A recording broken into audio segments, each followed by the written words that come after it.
BJP రేపు మళ్లీ అధికారంలోకి వస్తే ముస్లిం రిజర్వేషన్ తీసేస్తానని గంటా బజాయించి చెప్తోంది. మీరు ప్రజలకు ఈ సందర్భంగా ఎస్పెషల్లీ ముస్లిం సమాజానికి అష్యూరెన్స్ ఇవ్వగలుగుతారా? నేను అడ్డం పడతాను, రిజర్వేషన్లు రద్దు కానివ్వకుండా చూస్తాను అని అష్యూరెన్స్ ఇవ్వగలుగుతారా? నేను నెల్లూరు మీటింగ్ లోనే చెప్తున్నాను ఎగ్జాక్ట్లీ వాట్ ఐ సెడ్. మనస వాచ కర్మన అస్ ఎ ప్రిన్సిపల్ నేను వాళ్ళకి ఇవ్వడం ధర్మము అని భావిస్తాను. ఎందుకనంటే మళ్ళీ చెప్తా ఉన్నాను, ముస్లింలకు రిజర్వేషన్ అనద్దండి. ముస్లింలలో కూడా వెనకబాటుకు లోనైన వాళ్ళకి మాత్రమే ఆ రిజర్వేషన్స్ అందుబాటులో ఉన్నాయి. ముస్లిమ్స్ లో కూడా ముఘల్స్కి లేదు, పఠాన్స్కి లేదు, సయ్యద్లకు లేదు. ఇది మన అందరికీ తెలిసిన విషయం. మరి అలాంటప్పుడు ఏ రకంగా ముస్లిం రిజర్వేషన్ అని చెప్పి దాన్ని బ్రాండింగ్ చేసి ఏ రకంగా దాన్ని వాళ్ళు తీయగలుగుతారు? డెఫినెట్లీ కోర్టుకు కూడా పోతాం. కోర్టులో ఆల్రెడీ కేసు జరుగుతూ ఉంది.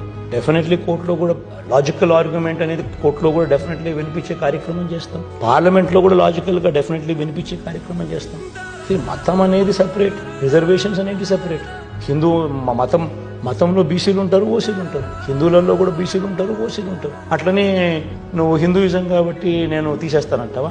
ఏం జరుగుతుంది? ధర్మమా ఇది? మనం ఏం మాట్లాడుతున్నాం? ముస్లింల కాడికి వచ్చేసరికి నీకు ఎలక్షన్లలో నీకు అడ్వాంటేజ్ తీసుకోవాలి కాబట్టి వాళ్ళ మనోభావాలతో ఆడుకోవడం ఎంతమటుకు ధర్మం?